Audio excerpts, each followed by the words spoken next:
राज्याचे माजी मुख्यमंत्री अशोक चव्हाण असं म्हणाले की गेले 10 वर्ष ते कुठेतरी वनवासात होते असं त्यांनी विधान केलेलं आहे। ते प्रसिद्ध झालं आहे, आपण वाचलं आहे सगळ्यांनी।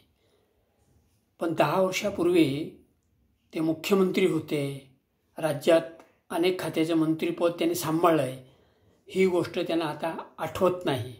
अनेक वर्ष आमदार राहिले, खासदार राहिले, ती गोष्ट त्यांना आठवत नाही। आणि मुळात वनवासात सुद्धा कुठल्या पदावर होते तेही त्यांना आठवत नाही। त्यांचे वडील देखील राज्याचे मुख्यमंत्री राहिले, केंद्रात मंत्री राहिले, शंकरराव चव्हाण, आणि राज्यात सुद्धा अनेक पदं त्यांनी उपभोगलीत। स्वतःचा पक्षही काढून प्रयत्न केला होता शंकरराव चव्हाणांनी, परंतु त्यांना 10 आमदार काही निवडून आणता आले नाहीत। काँग्रेसने सगळं काही दिलं आहे। शंकरराव चव्हाण असतील, अशोक चव्हाण असतील, आणि पिता-पुत्र दोन्ही मुख्यमंत्री झालेत। अशी जोडी मला वाटतं मागे कधी महाराष्ट्रात झाली नाही, आणि पुढे सुद्धा कधी होईल का ही फार मोठी शंका आहे।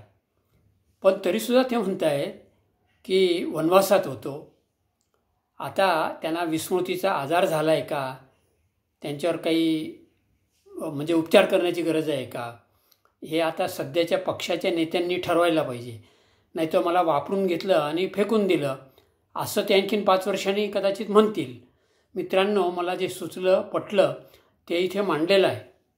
Doctor HM. खैरनार चिंतन आणि मंथन यूट्यूब चॅनलला जरूर लाईक, शेअर, सबस्क्राईब करा, पुढे पाठवून द्या। जय हिंद, जय महाराष्ट्र।